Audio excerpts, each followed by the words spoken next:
everyone. Hello Mr. Atreino Maiza Putra as a lecturer in our class. How are you guys?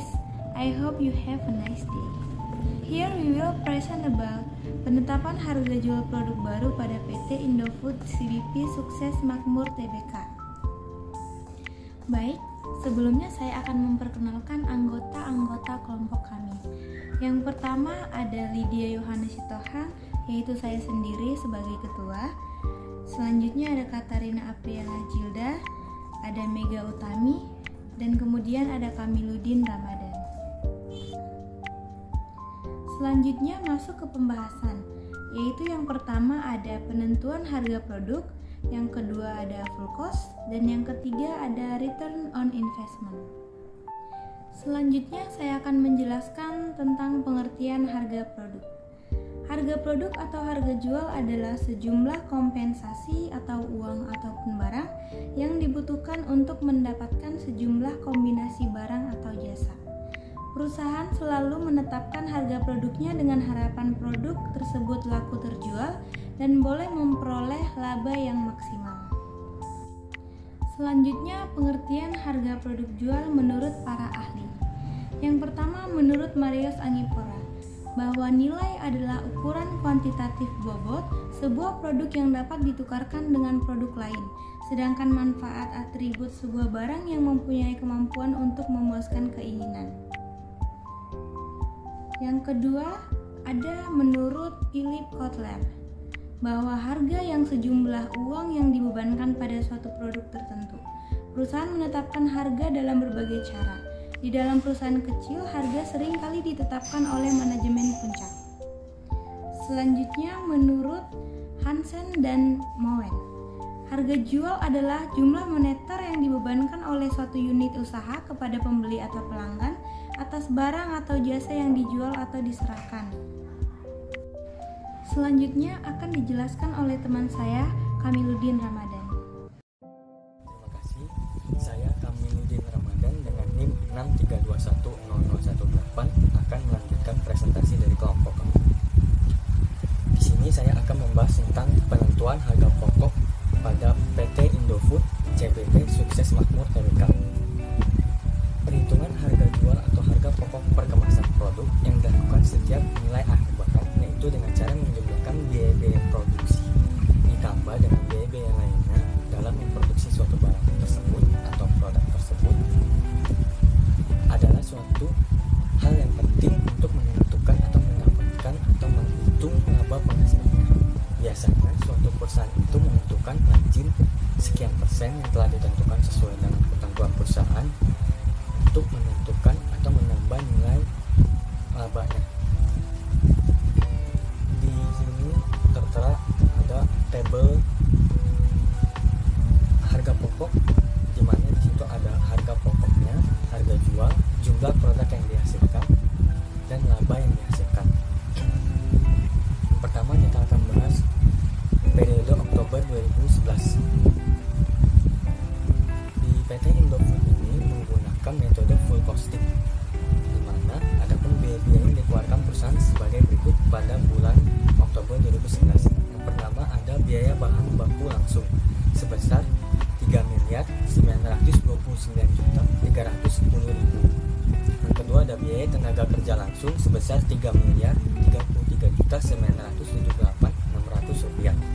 Selanjutnya ada biaya overhead pabrik sebesar 788.065.897. Biaya-biaya tersebut ditotal menjadi biaya produksi sebesar 7.751.354.497 rupiah. Untuk menentukan harga pokok perkemasan dengan cara total biaya produksi tadi dibagi dengan jumlah produk yang dihasilkan per bulan Oktober ini sebesar 7.113.498 kemasan, sehingga didapatkan harga pokok perkemasan sebesar 1.089 per kemasan. Selanjutnya, dalam menentukan harga jual produk itu dihitung lagi harga pokok produksinya itu ditambah dengan margin sebesar 30% dikali dengan harga pokok total biaya harga pokoknya, sehingga didapatkan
Selanjutnya ada biaya overhead pabrik sebesar Rp691.269.565, sehingga total biaya produksinya itu per November 2011 sebesar Rp7.337.236.165. Untuk menentukan harga pokok kemasan sama seperti perhitungan sebelumnya, yaitu dibagi dengan total produksi yang dihasilkan per periode tersebut sebesar 7.092.872 kemasan, sehingga didapatkan harga pokok per kemasan yaitu Rp1.034 per kemasan. Untuk menentukan harga jualnya itu dihitung dulu total biaya produksinya itu setelah marginnya, dengan cara total biaya produksi yang tadi didapatkan ditambah dengan 30%-nya dikali atau marginnya itu sebesar 30% dikali dengan total biaya produksi, sehingga didapatkan total biaya produksi setelah margin itu sebesar Rp9.538.407.014 dibagi dengan total produk yang dihasilkan tadi sebesar 7.092.872 kemasan, sehingga didapatkan harga jual per kemasan produk itu sebesar Rp1.344 per kemasan.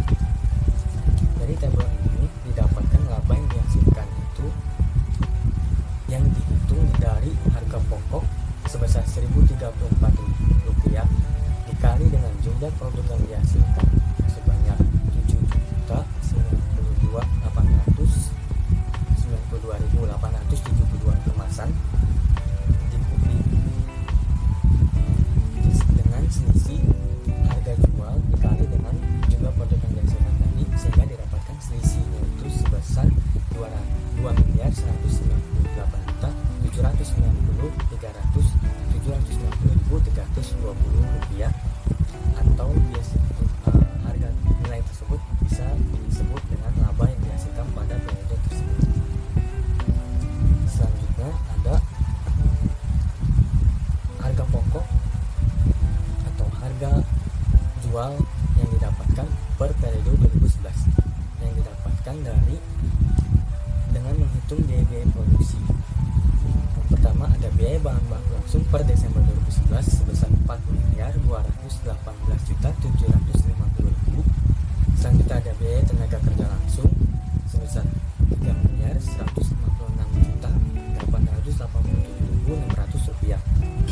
Selanjutnya ada biaya overhead pabrik sebesar Rp826.269.565, sehingga total biaya produksinya itu sebanyak Rp8.901.907.165. Selanjutnya dihitung lagi harga pokok per kemasannya itu dengan cara total biaya produksi tadi dibagi dengan jumlah produk yang dihasilkan per periode tersebut sebanyak 7.433.984 kemasan, sehingga didapatkan harga pokok per kemasan yaitu sebesar Rp1.103.000 per kemasan. Selanjutnya untuk menentukan harga jual itu sama seperti tadi, dihitung dulu total biaya setelah margin. Margin untuk PT Indofood ini ditentukan sebesar 30% dari total biaya produksi, sehingga didapatkan total biaya produksi setelah margin keuntungannya itu 30%, sehingga didapatkan totalnya itu Rp10.479.314 dibagi dengan total biaya produksi yang dihasilkan pada bulan tersebut, sehingga didapatkan harga jual per kemasan produknya itu sebanyak Rp1.434 per kemasan. Laba yang dihasilkan yang tertera di tabel ini didapatkan sama seperti tadi, harga jual dikali dengan jumlah produk yang dihasilkan dikurangi dengan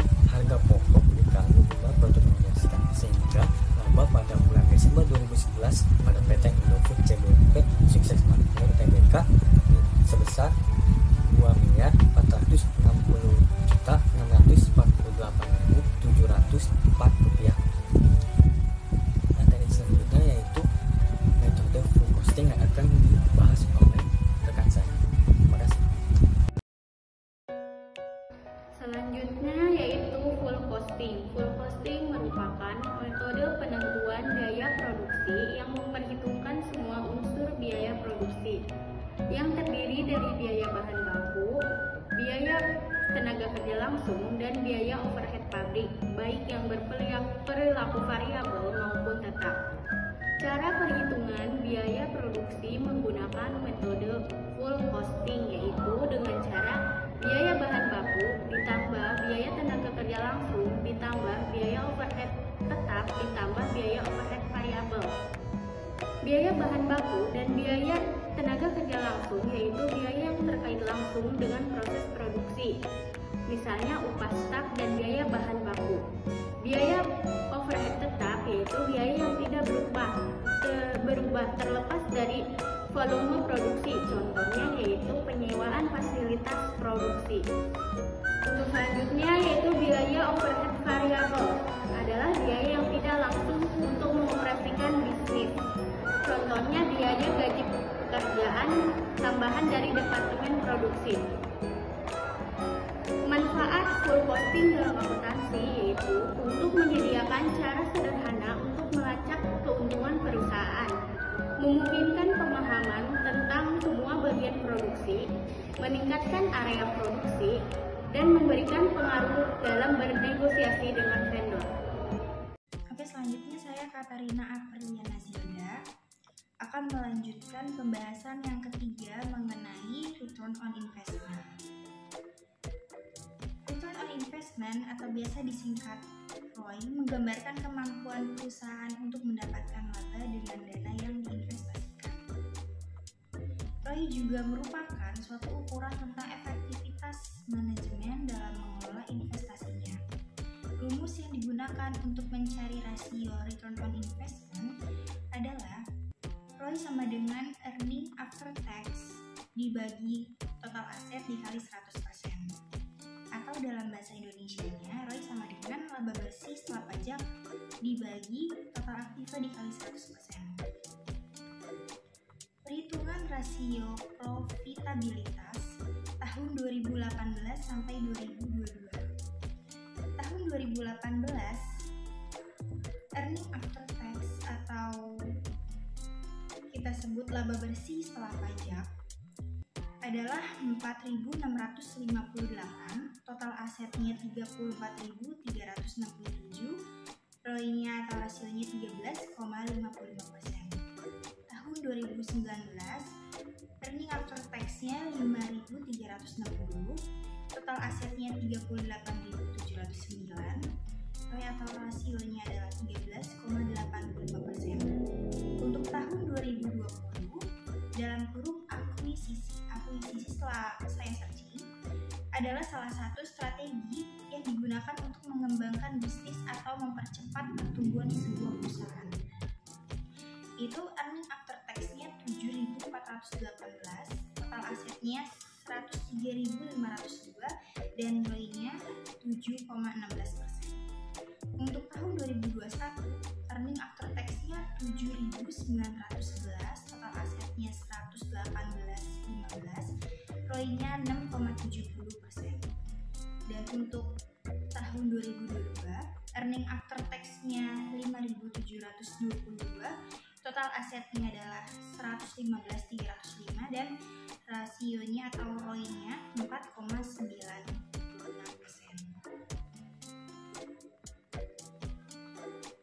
Tujuan dari perhitungan laba adalah untuk mengukur atau menghitung laba yang diperoleh perusahaan selama waktu tertentu, dan juga untuk mengevaluasi posisi pendapatan perusahaan tahun sebelumnya untuk tahun berjalan. Tabel tersebut menunjukkan bahwa persentase ROI menurun dari 13,55% pada tahun 2018 menjadi 4,96% pada tahun 2022. Pada periode 2018 sampai 2022, ROI dapat berubah karena perubahan margin keuntungan dan hasil investasi. Margin keuntungan yang tinggi ditandai dengan keuntungan yang meningkat. Keuntungan yang meningkat ketika Anda dapat meningkatkan penjualan dan menjaga biaya serendah mungkin. Semakin tinggi margin keuntungan, semakin tinggi ROI-nya. Oke, sekian penjelasan dari saya mengenai return on investment. Terima kasih. Selanjutnya yang terakhir ada kesimpulan.